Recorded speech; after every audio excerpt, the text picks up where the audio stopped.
everybody. Welcome, welcome.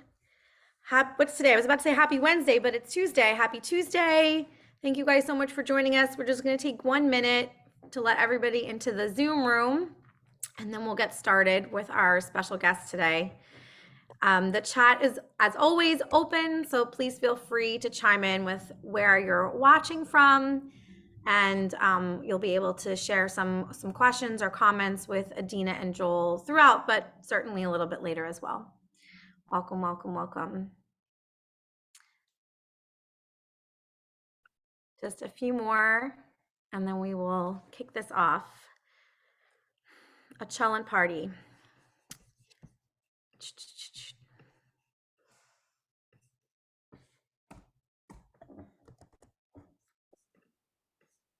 Great.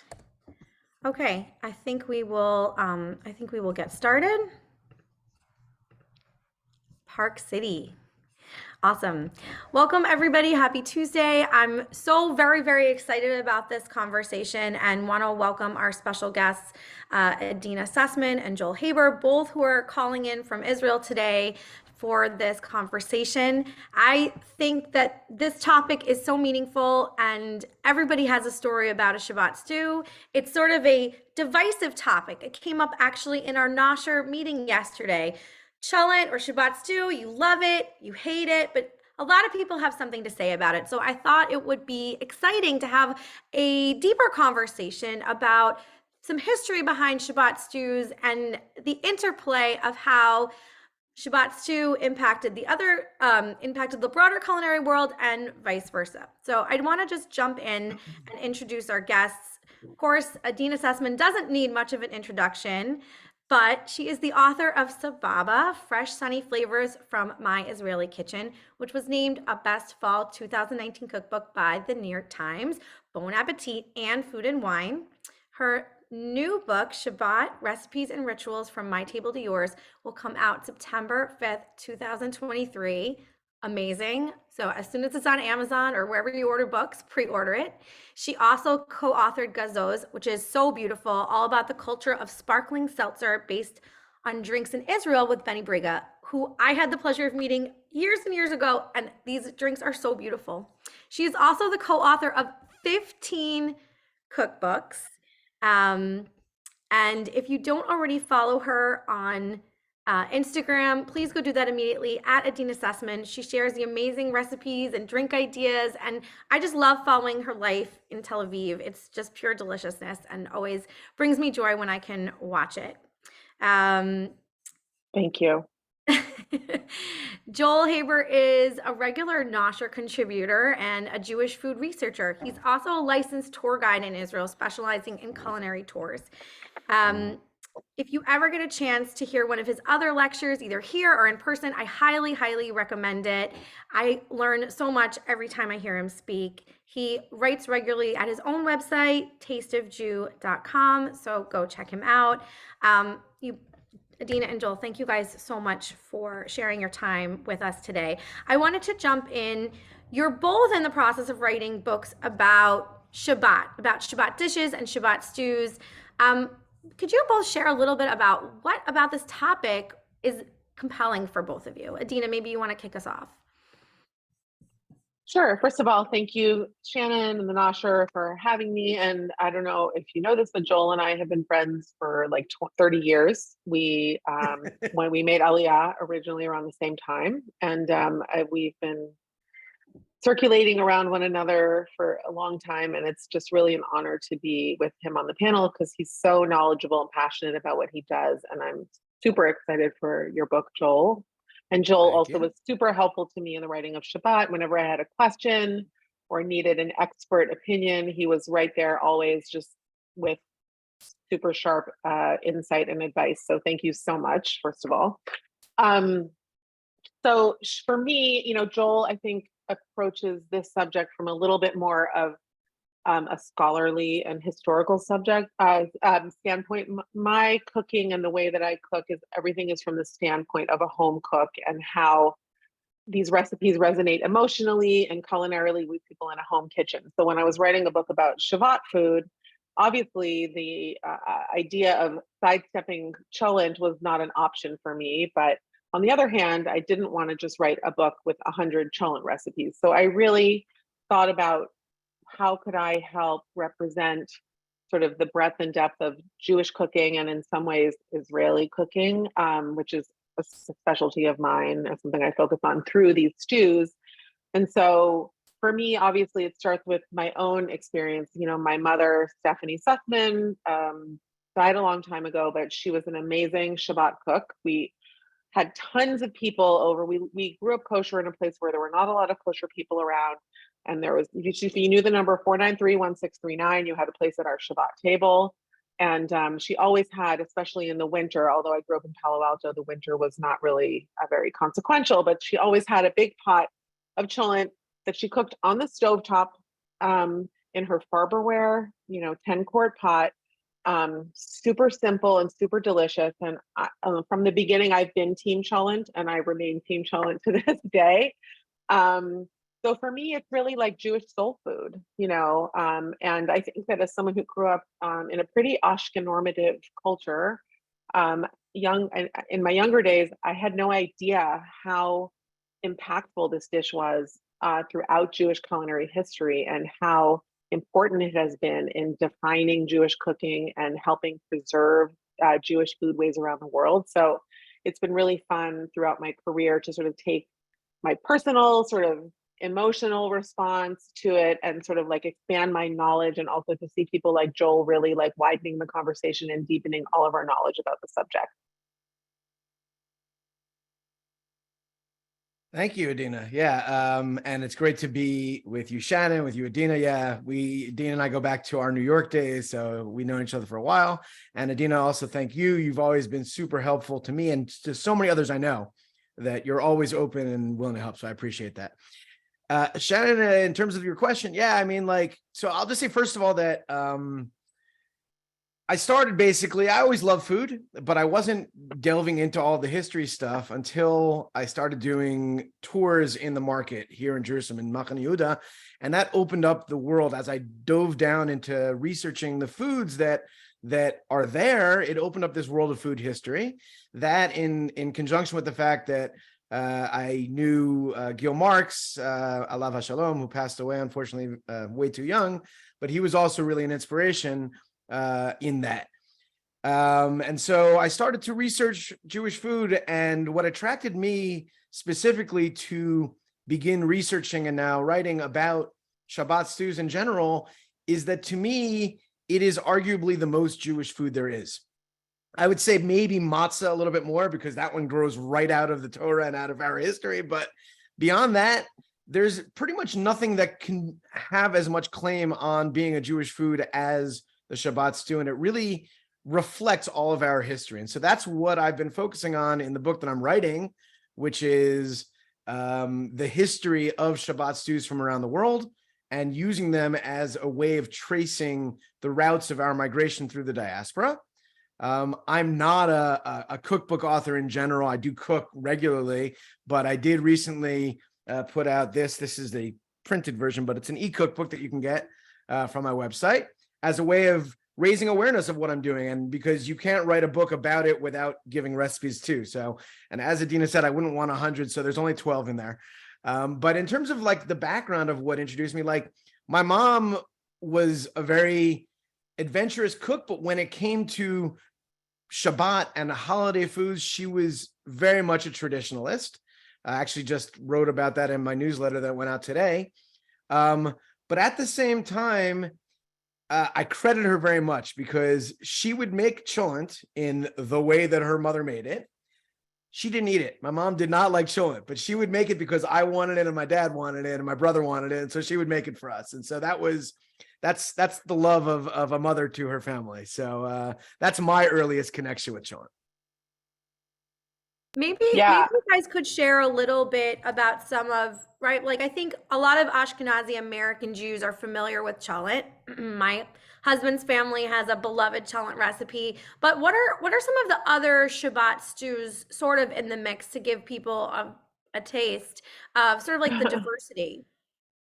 I think it might be good, first of all, to talk about, as Joel said, like, why is this food so integral to Jewish cuisine. I mean, I think it's one of the only foods that connects directly back to a commandment.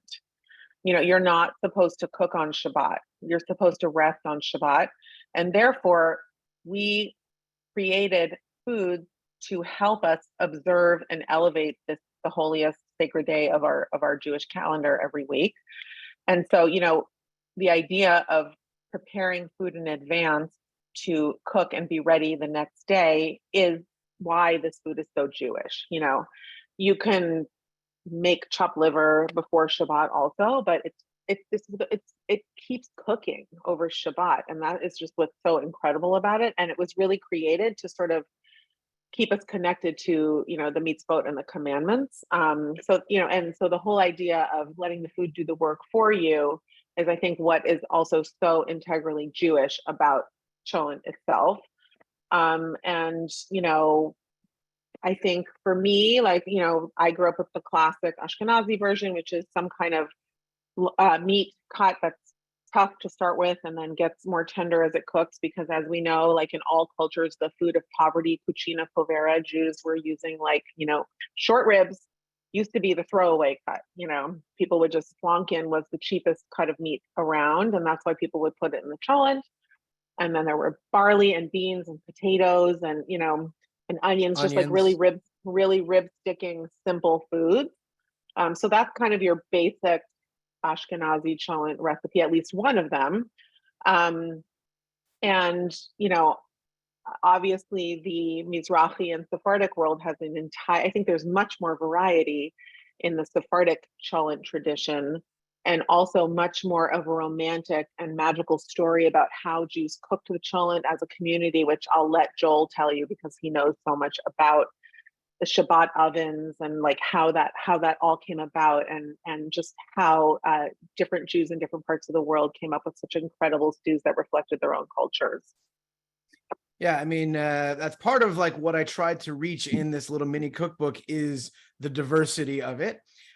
I also grew up in a purely Ashkenazic background, but on the one hand, I try to broaden the minds of most American Jews who are primarily Ashkenazi to the world of Jewish food that is outside of it. But at the same time, I also defend the Ashkenazi cuisine from those who try to attack it and put it down as like, oh, it's all bland or whatever.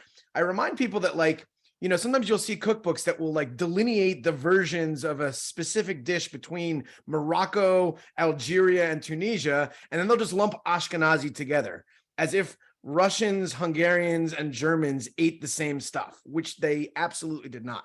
And there's a world of Ashkenazi cooking as well.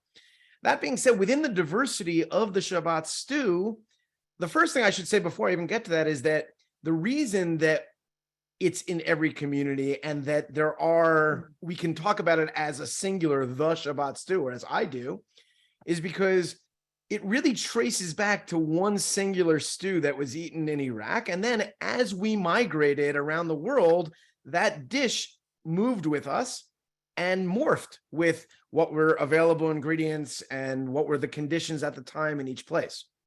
And so certainly not exclusively, but one of the ways that you can broaden your mind about what a Shabbat stew can be, and it's actually what I respond when people are like, oh, I don't like cholent. I'm like, you might not like an Ashkenazi cholent, but you don't know about all the other different types. So more or less, almost everyone has a type of a meat and a type of a grain as the base. Those grains and meats, however, are not identical. So for example, if you start with Israel as the starting point of our people, you can go in three directions. You can go east to Asia, you can go west to North Africa, and you can go northwest to Europe. In Central Asia, the primary, and again, this is not exclusive, grain is rice, and the primary meat is chicken. In North Africa, the primary grain is some type of wheat, could be wheat berries, could be couscous, could be bulgur, and often lamb, although in modern times more beef. And in Europe, it's going to be barley as the grain and beef as the meat. And so that's already a breakdown. So to say that you can, you know, have a stew that's chicken and rice, it's obviously not going to have the same flavoring and weight in your stomach that barley and beef will. And that's what's really fascinating about this dish. And then when you take it to another step, which is you find far-flung Jewish communities in like tiny communities all over the world that they also have something that they eat like this. That's what really like just blows the roof off the whole thing. That's There's what I a think. Someone's asking in the questions about Italian and Greek traditions. Yeah, you know, Italy, the Roman Jewish community is one of the oldest Jewish communities because they were the Jews that directly left Israel, Jerusalem, after they were exiled about 2,000 years ago, and they have their own unique cholent, Hamin as well, don't they, Joel? Yeah, so that's actually the chapter that I'm writing right now in the book is about North Africa and Southern Europe. And one of the things that I'm struggling a little bit with, I mean, I have answers, but it's an oddity in that region, is that unlike most other regions of Jews, the Shabbat stew in Italy and Greece is much less universal. There's not like one Shabbat stew that everybody there eats, but it definitely exists. And maybe a little bit less popular, but it exists. And so without getting into too much, because that's what I'm writing about, I'll say two things. First of all, we need to remember that to us, we talk about Greece and Italy. Throughout history, they were not unified countries of Greece and Italy. Each of them were fragmented into numerous different rules. And so that's going to somewhat break down the ability to share the culinary ideas. The other thing is that as opposed to somewhere like North Africa, if, as I said, this all stems from one original dish that comes from Iraq, it then traveled to Spain via North Africa. Those Jews, as Adeena correctly mentioned, who were living in Greece and Italy from, even before the destruction of the temple, that original stew didn't pass through there. So when the Sephardim arrived after the expulsion in 1492, they were joining a community that had no tradition of one specific dish. Doesn't mean they didn't slow cook foods, but they didn't have one dish that they shared. Whereas in North Africa, they did. And so that also, I think, maybe led to the fragmentation of it there. But certainly there are stews that exist in Italy and in Greece that are slow cooked through the whole night, just like in other parts of the world. Yeah. One of the questions I wanted to throw out, and Adeena, if you had something you wanted to respond to, please go ahead first. No, I was just affirming. I think there's a couple of things I always like hear about related to Shabbat stews, and I was wondering if we could sort of demystify a few of them. So one of them I feel like is this story around the communal oven, right? So what's the truth in that? Where did that start, and was that in multiple regions where Jews lived? Yeah, I'll start it off and let Joel elaborate. In many communities, and not just Jewish communities, but bread was baked in a communal oven. And because Jews needed to observe the prescription against cooking on Shabbat, the bread would all be baked for Shabbat, and then the oven would still have all of its residual heat. So people would all bring their sealed pots of cholent, sometimes sealed with dough on top to keep in the moisture, sometimes with a top, and they would label it in some way because a lot of times the cooking vessels were the same, and they would put them in the oven. And then the following morning they would send, and many Jews were not poor. There were Jews of means, so they would either send servants or their children, or the women themselves would go and collect the dafina or hamin from the communal oven, and then they would serve it as the Shabbat morning dish. So it's not a myth. And Claudia Rodin, the wonderful scholar, and many other people have written about the process. And there are still photographs in some of her books. You can go see the communal ovens, or at least see photos of the remnants of them. And yeah, I mean, it definitely was in many different cultures. It's not a purely Ashkenazi thing. I know for sure in Morocco it was done, and here in Israel, here in Jerusalem, it was a very common thing. We learn about some of these things also because of first of all, there's apocryphal legends, which I'm sure isn't true, but there's the great story of a community here in Jerusalem that was like mixed Ashkenazi and Sephardi or Ashkenazi Mizrahi, unclear exactly, but it was mixed. And they shared the same oven. And one time a guy sends his son to go get the pot, and he brings home the wrong pot. He was an Ashkenazi family. He brings home a Cholent pot or a Hamin pot that was not from his family, and it was actually from a Sephardic family. And the flavors are a little bit different, let's say, than that, and perhaps even more spiced up and flavorful. And they obviously couldn't find the family that it was right then, so they had to wait till during the week they returned the pot. The next week, the guy sends his son again, and he says, "And if you can make the same mistake again, it would be really good." So that's an apocryphal story, but it shows though the culture being there. Now, I can say that it wasn't the only way. We know for sure from many sources that particularly in like North Africa and even in Spain, they would sometimes some people at least would heat their stews in the coals of the bathhouse ovens. There was water being warmed up in these bathhouses. That was the cultural thing. Just like people didn't have their own ovens at home, they also didn't have their own baths at home, and so they would put their pots in there as another thing. But I'll say one interesting. Sorry, go ahead. And weren't there also, other than the bathhouse ovens, there were some communities that actually cooked meats in the ground, and there were coals and fires in the ground, and sometimes they would then do a similar thing where they would put the pots in the ground after the other things were cooked for Shabbat. I don't know if specific communities did that, but I'm sure there were. Yeah, it makes perfect sense. Yeah. But I would say the one thing that grows out of it that most people don't even know about, but it's awesome, is, like one of the most common methods of cooking a Shabbat stew nowadays is in a crock pot. What many people don't know is that actually that communal oven was the direct inspiration for the crock pot. The crock pot was invented by a Jewish guy named Irving Naxon. Doesn't sound very Jewish. His birth name was Nachumson. And he used to hear stories from his grandmother about, the communal oven in Europe that they would go to. And he created the crock pot, although it wasn't called a crock pot. That was only after he sold the patent to Rival. But he created this as a way of creating this surrounding warmth that you would get from an oven in slow cooking. So it was the direct inspiration. This is comes from his daughter, who says, yes, this is the actual story of it. So it's a pretty amazing thing.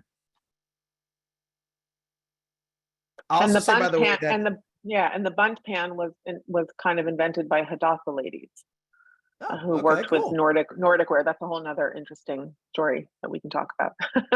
Cool. Wow, that's a fascinating story, Joel. I never heard that one. Yeah. I'll say one other thing that's kind of cool is that so you were talking about how they got it. So yes, sometimes it'd be the kids, sometimes the wives, sometimes servants. In the ghetto in Frankfurt, there is actually a guy whose job it was to do this. He had a title. He was the Shalet Setzer. That meant that he would put the pots of shalet, which is cholent, into the ovens, and then he would come and take them back the next day and stuff like that. That was his job, the Shalet Setzer. So that's kind of cool too. So here's another one that I've heard, and I was hoping you could demystify this one as well. I've read that the classic French dish cassoulet was inspired by Cholent, or that Cholent was maybe derived from cassoulet. Can you explain how this sort of started and what the real story is? You want to take that, Adeena, or should I? Go for it. So it's complicated, but I'll say the following. I'll try to do it short. I'll say, first of all, there are many, many dishes around the world that are in some way connected with Cholent or Hamin or the Shabbat stew. For example, the original dish that it derives from, which is called harissa, not to be confused with the spicy paste, from North Africa, but harissa, which is probably like what I would call the Ur stew, the original stew, was eaten by everybody. It was eaten by Jews, but it wasn't only eaten by Jews. It was eaten by everybody throughout the Middle East. And so that's a wider eaten dish that did grow into the Shabbat stew.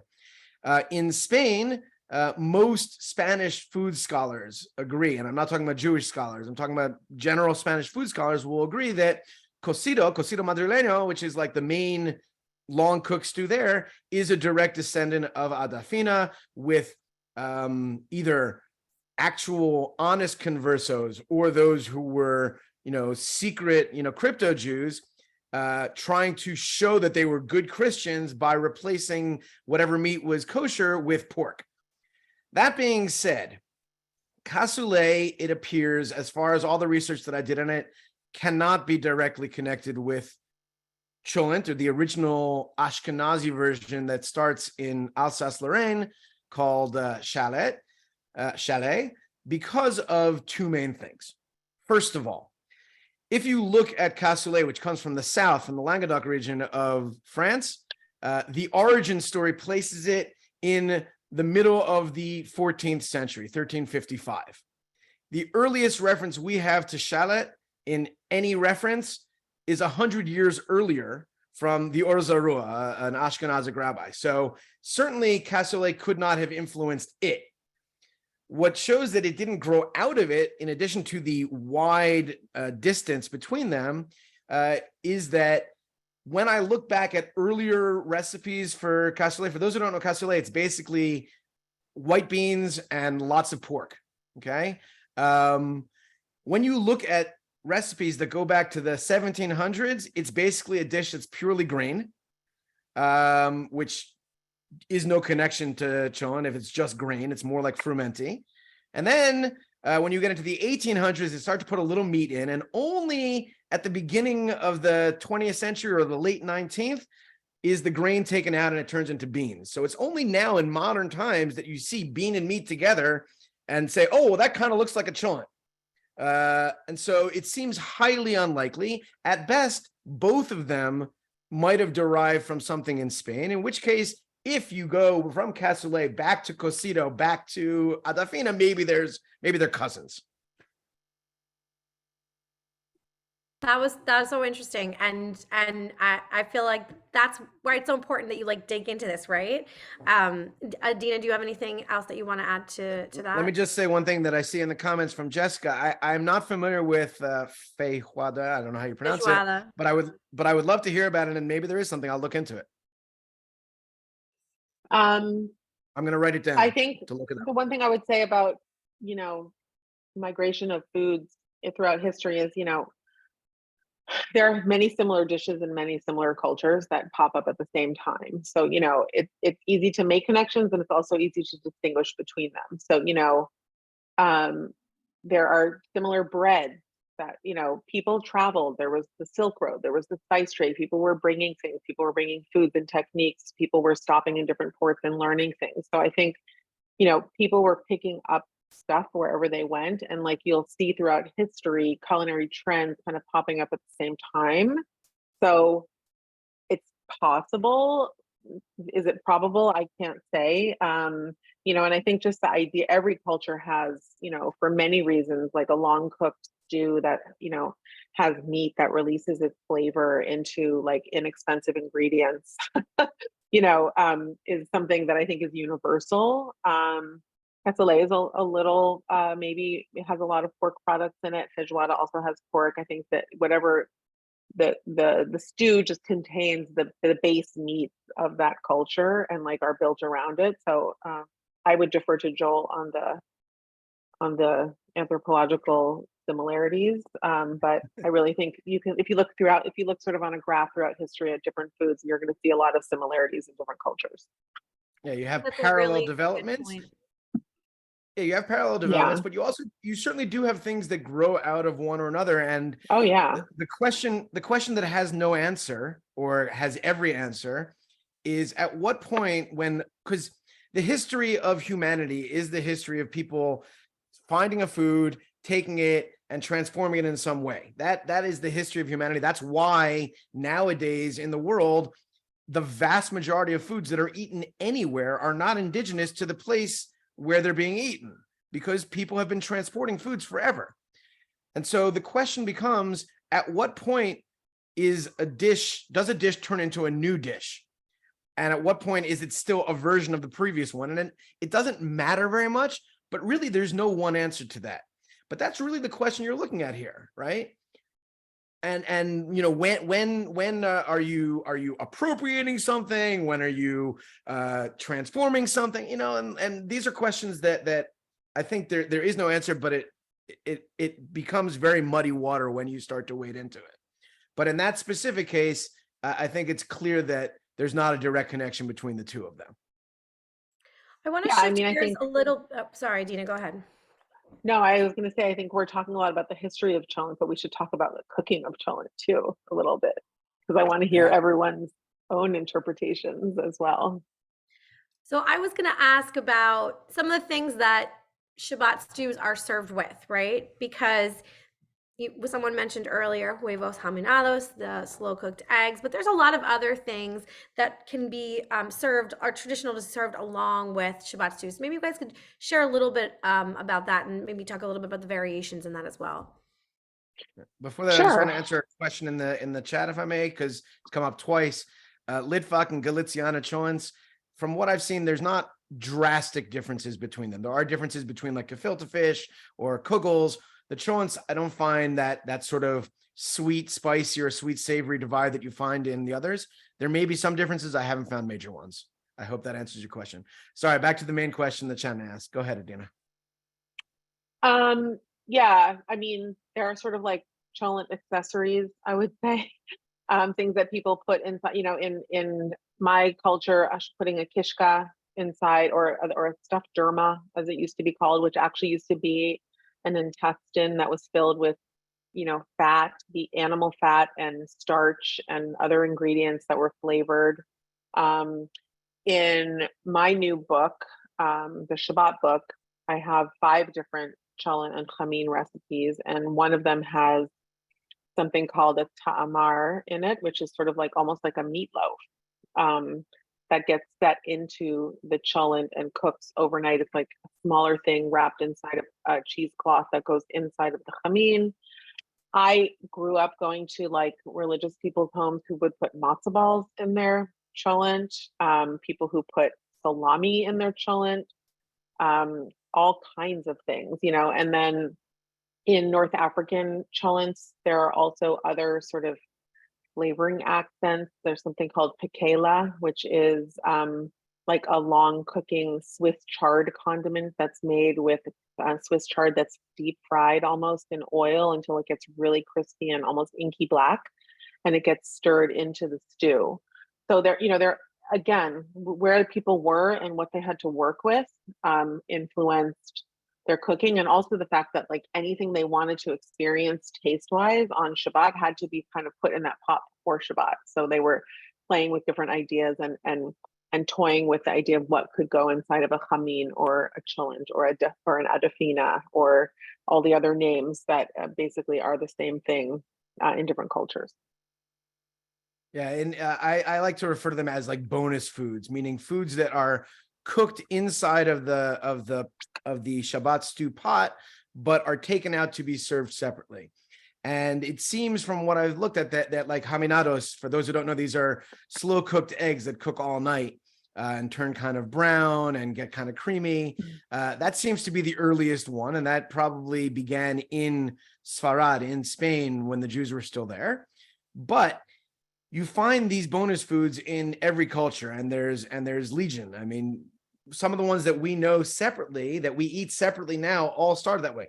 Haminados are one that, although they started outside of the cholent pot or outside of the chamin pot, they went into the adafina pot, and now people will cook them all the time on their own. Kugel began as a bonus food inside of the Shabbat stew pot. I think I wrote about that maybe in one of the Kugel articles I wrote for the Nasher. Kishka, in North Africa, they will also stuff intestines, but maybe they had more money, I don't know, but they wouldn't just stuff it with plain fatty dough, which is what a kishka is. They would stuff it with things like rice and meat, sometimes hard-boiled eggs in there, things like that. You find, as Adeena mentioned, the tamra, which has about 5 or 6 other names also. There's all kinds of these that come all over the world. And by the way, I should say also that the eggs are not unique to Sephardic culture or to the descendants thereof. You find it also in certain Ashkenazi cultures. In Hungary, for example, they would often cook their eggs slow.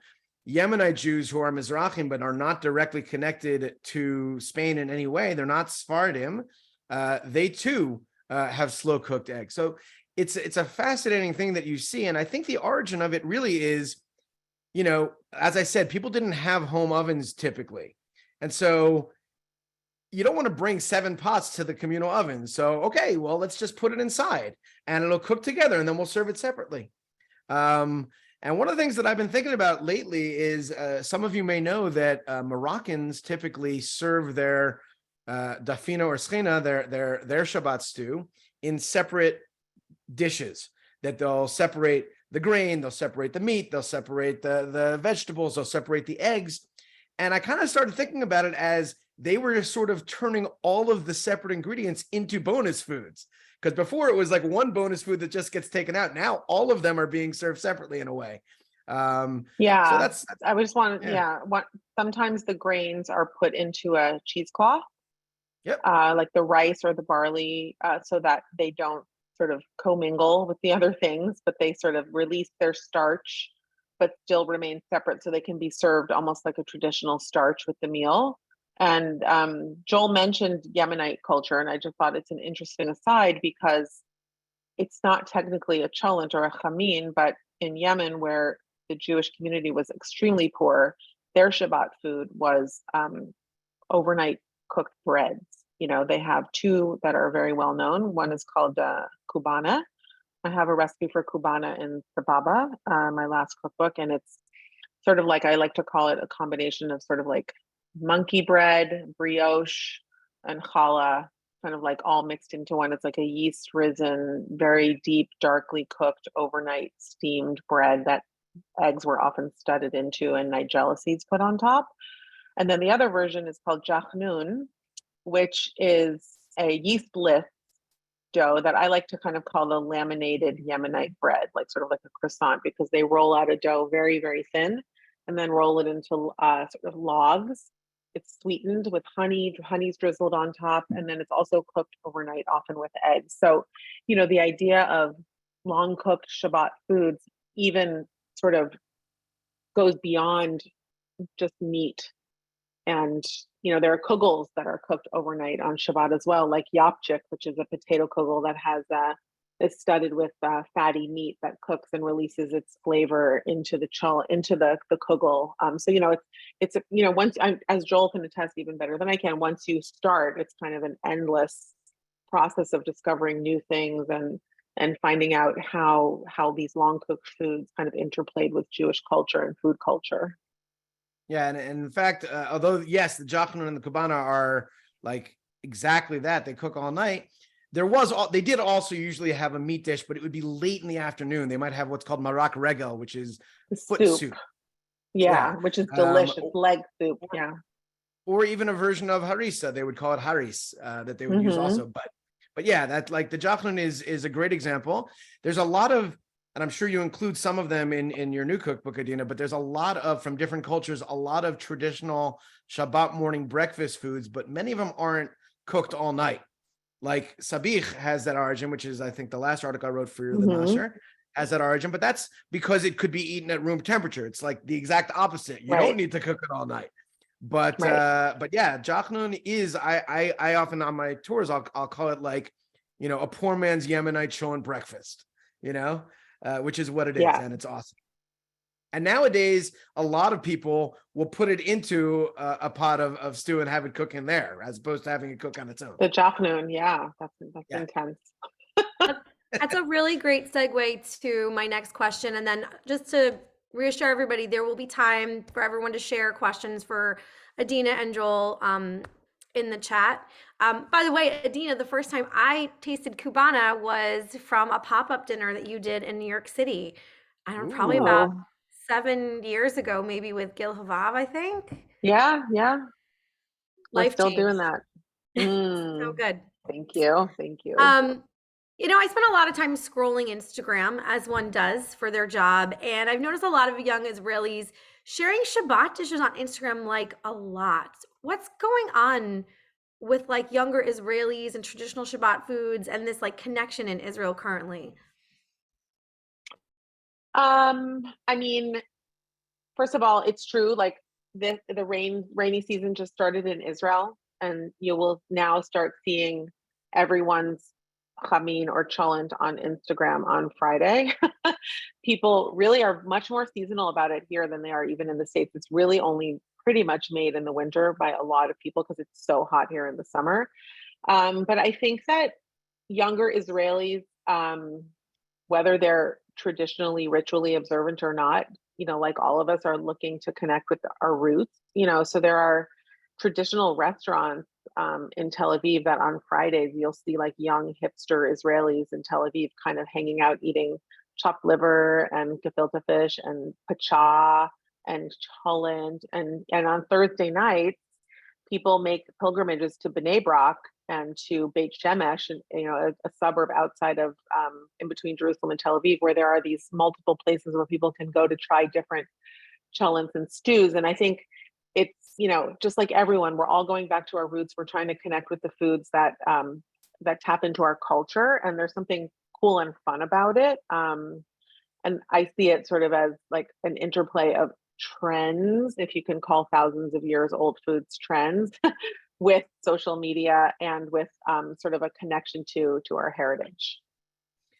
Yeah, and I'll say that, like, specifically with the Thursday night showing thing, what sometimes gets overlooked, but I think really needs to be answered, and it's on my agenda to dig into this over the next 2 months or so, is that's not the same as, like, I often, if I have a cholent or anything cooking overnight for Shabbat lunch, then, Friday night I might sneak a little midnight cholent. Somebody had to make the decision, no, we're going to cook it a day earlier. We're going to cook this on Thursday. And I don't think this is a very old tradition. I think this has to be within the last 30 to 40 years at best. And I really want to try to dig down and see who was the first and who made the decision. And there's a lot of possible reasons. It might have been because maybe people started buying more takeout food. And so the places said, oh, well, we need to start cooking on Thursday so it'll be ready for people to take home. Maybe it was because there's a kind of a tradition in Israel in the yeshivas that they do what's called mishmar on Thursday night, where they stay up either all night or at least very late studying. And so maybe they were around, so they wanted to eat it. I don't know. I need to dig into this, but there's something interesting there. The second thing I'll say is in relation to the idea that this is something that not only observant Jews or Orthodox Jews are going to. What's interesting is that food is something that sticks around because it's an everyday habit, eating. It sticks around even when people become less connected to their heritages. And we don't see this, it's not just a modern thing. When you find like the beginning of the Enlightenment taking place in Germany, those Jews who completely left their traditions and were completely secular still were eating cholent. They just wouldn't cook it all night. They would do a 2-hour cooked cholent. But that was something that spoke to them as something that, like, that was the taste of who they were, not just their heritage. And so that's something that's really fascinating. The last thing I'll say that I think is something that we didn't touch on, but that is also sort of a modern thing that I see, and it's not unique to Israel, I think we see it especially in America, is the breakdown of, and in a good way, the breakdown of the reverence. We see blendings of different cultures, in a Shabbat stew pot.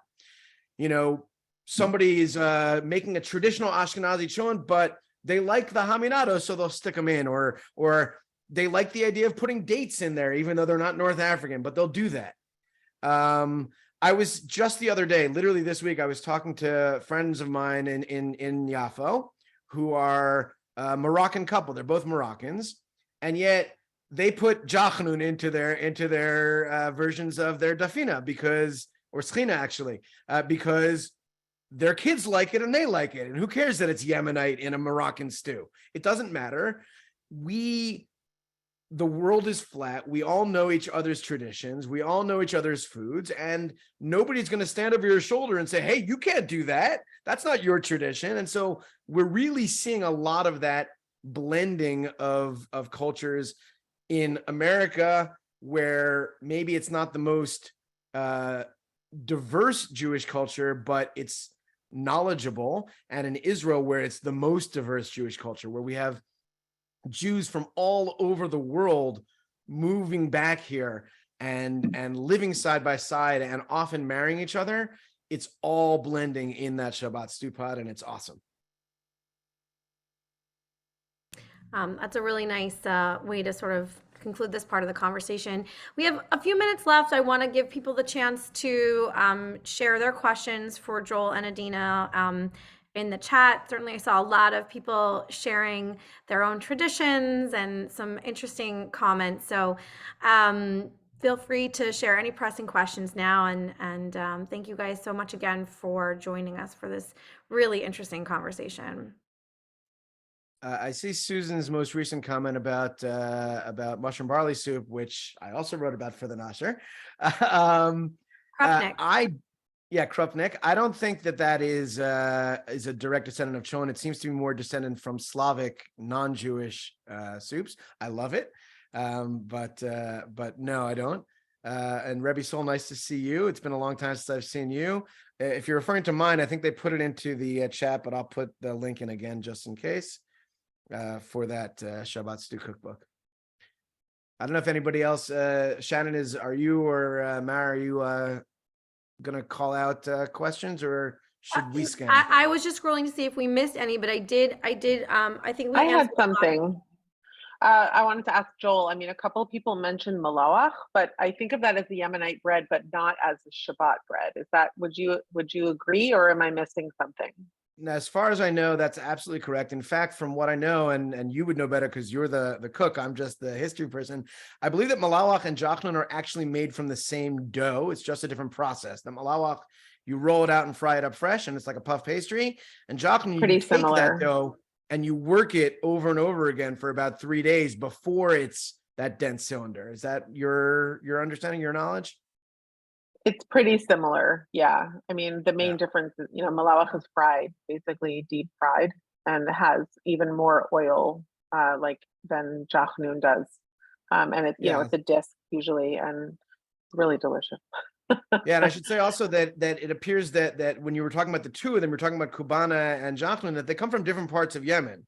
As far as I understand, Kubana is more northern, like near Sana'a area, whereas jachnun, I believe, is more southern in what was not always even part of Yemen, which is Aden, if I'm not mistaken, and I might be about that, but I believe they're from different regions, that it wouldn't be the same people in Yemen eating both of them. Right. I think it might be the opposite. Like, I Definitely think possible. Kubana is Aden was a British colony, part of, Yemen was part of Britain for a while, and the use of butter, samane, in Kubana and in jachnun, but to me, Kubana is a little more refined than jachnun, and I think it has more to Adenites always consider themselves to be more cultured. I can't speak to that, but that's my understanding. But they're both amazing, and I don't remember that well. So you absolutely could be right about. I may have had it reversed. Yeah. Somebody just said that they like to put Coca-Cola in their cholent, and I love the use of Coke in Jewish cooking. And my mother always put ketchup in her cholent. And that's kind of also what I was talking about. Sorry, go ahead. I'm sorry.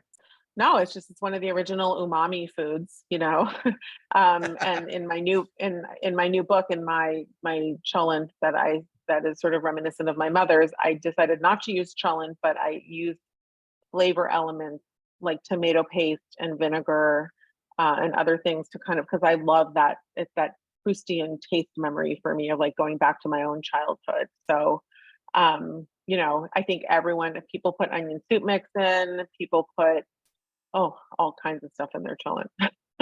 And somebody asked about wrapping kishka. Yeah, and someone asked about how to wrap kishka, and in my house, my mom just put it in its casing. She didn't actually further wrap it, but some people put it in foil. Yeah. And I was going to say about the Coke and ketchup and all that. That was kind of more what I meant when I was talking about these fusion. In America, it's less fusion, but there still is the lack of the reverence. People will put anything into their cholents, especially as flavoring agents. So you'll get barbecue sauce, you'll get beer, you'll get ketchup, you'll get onion soup mix, all of these things. None of those obviously were traditional in a cholent even 100 years ago. So clearly that shows that people are feeling the freedom to say, you know what, it's good, let's put it in. I do love that. I love I love how those dishes traveled to the US and got their sort of own flavor infusion from all of those inventions and the mid 20th century. I feel like this is such a great note to end on. This was such a robust conversation. Again, I learn every time I listen to you, Joel. Adeena, I learn every time I'm with you as well. And I want to just thank you guys so much for the opportunity to learn with you. We will send out a follow-up email that will have the recording of this for anyone who missed a part of it, as well as links to things that were mentioned here in this discussion, Adeena's next book, Joel's book that he's working on. Thank you guys so much for joining us as part of the Nasher community, and I hope you have a great day. We'll see you back for some classes in a few weeks for Hanukkah. Bye. Thank you, guys. you. Well, thanks for for everybody for having coming. me. Thank you guys Bye. so Adeena much. and you, Shannon. Bye.